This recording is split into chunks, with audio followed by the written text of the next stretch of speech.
بسم اللہ الرحمن الرحیم نحمدہ و نصلی علی رسولہ الکریم۔ اساتذہ کرام موجود ہیں، ان کی موجودگی میں میرا بات کرنا سوء ادب میں آتا ہے، لیکن جب اچھا اصلاح ہو جائے گی، اصلاح ہو جائے گی، تربیت فرما دیں گے۔ تو عبداللہ ابن عمر رضی اللہ تعالیٰ عنہما آقا علیہ الصلوۃ والسلام اعلان نبوت سے 1 سال پہلے پیدا ہوتے ہیں، اور بعض روایت میں تھوڑا اور بھی ذکر ہے، اور 74 ہجری میں دنیا سے تشریف لے جاتے ہیں۔ اور ان کی اتنی خدمات ہیں، اللہ تعالیٰ ان کو اپنی شیان شان جزائے خیر عطا فرمائے۔ آقا علیہ الصلوۃ والسلام کے خادمین میں ان کا اعلیٰ جو خادمین تھے جنہوں نے مستقل خدمت کی، ان میں ان کا نام بھی سر فہرست آتا ہے، اور بڑے بڑے صحابہ ان سے استفادہ کے لیے حاضر ہوتے تھے۔ اور بخاری کے اندر ان کو جو 2 القابات ملے ہیں وہ بڑے قابل صد تکریم ہیں۔ آپ علیہ الصلوۃ والسلام نے فرمایا کہ رجل صالح اور نعم الرجل، جس کا تذکرہ قرآن پاک میں بھی ہے، نعم العبد۔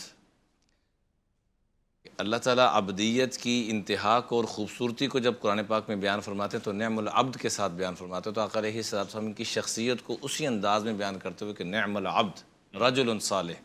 اور ان حضرات کا تذکرہ کرنا، نیک لوگوں کا تذکرہ کرنا، یہ سنت الہی بھی ہے، جیسے کہ قرآن پاک میں وَاذْكُرْ فِي الْكِتَابِ مریم، وَاذْكُرْ عَبْدَنَا ایوب کہ ذکر کیجئے، تذکرہ کیجئے۔ تو یہ آپ بڑا اچھا سیگمنٹ لے کے آتے ہیں، جس سے ہماری نسلوں کی نسبت جو ہے وہ ان اکابرین کے ساتھ جڑے، جن کے برکت سے، توسط سے، ان کے وسیلے سے، ذریعے سے ہم تک قرآن و حدیث پہنچا۔ جیسے استاد محترم ڈاکٹر صاحب فرما رہے تھے کہ دور نہیں، ہم بہت ہی دور ہو چکے ہیں ان حضرات کی علمی شخصیات سے اور ان کے ساتھ وابستگی سے۔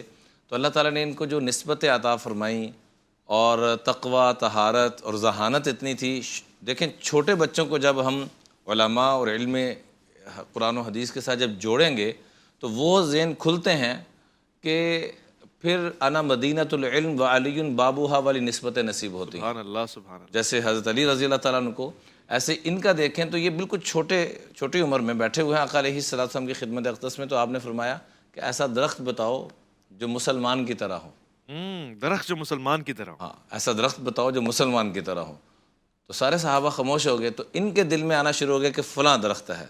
لیکن جب دیکھا کہ بڑے بڑے صحابہ نہیں بول رہے تو جرت اور ہمت نہ ہوئی کہ بول سکوں۔ تو بعد میں جب حضرت عمر رضی اللہ عنہ کو عرض کیا کہ میرے ذہن میں 100% آ گیا تھا کہ وہ درخت جو ہے وہ کھجور کا درخت ہے۔ تو آپ نے فرمایا کہ مجھے یہ نعمتیں مل جاتی، یہ مجھے اتنا پسند نہیں تھا، اس کے بدلے میں اگر آج آپ وہاں یہ ذکر کر دیتے تو یہ مجھے بڑا پسند آتا۔ اچھا۔ اور ان سے تقریباً 2600 سے زائد احادیث مروی ہیں اتنی چھوٹی عمر میں۔ آقا علیہ الصلوۃ والسلام کی خدمت میں رہ کر وہ کچھ نسبتیں حاصل کی کہ 2500 سے زائد احادیث اللہ پاک نے ان کو ذریعہ بنائے امت تک پہنچانے۔ سبحان اللہ۔ اور سخاوت کا اور عبادت کا یہ درجہ تھا ان کا کہ 1000 سے زائد غلاموں کو انہوں نے آزاد کیا۔ اللہ اکبر۔ 1000 سے زائد۔ اور تہجد میں آقا علیہ الصلوۃ والسلام کو ایک دفعہ ایک خواب پیش کی، جس کی تعبیر یہ تھی کہ تہجد شروع کریں تو ان کے لیے اور بہتر ہے۔ تو اس کے بعد پھر ساری زندگی تہجد کی نماز قضا نہیں ہوئی۔ تو یہ شخصیات میں بڑے ہاتھ جوڑ کے ادب سے گزارش کروں گا کہ ان ہستیوں کے تذکرے قرآن پاک میں صراحتاً فرمایا فَإِنْ آمَنُوا بِمِثْلِ مَا آمَنْتُمْ بِهِ فَقَدْ اهْتَدَوْا، کہ قیامت تک آنے والے انسانوں رشد و ہدایت اگر تمہیں چاہیے تو میرے آقا علیہ الصلوۃ والسلام کے جو غلام ہیں، ان جیسا ایمان، ان جیسی زندگی گزارنے کی تم کوشش کرو گے تو اللہ تمہیں رشد و ہدایت کی دولت سے مالا مال فرمائیں گے۔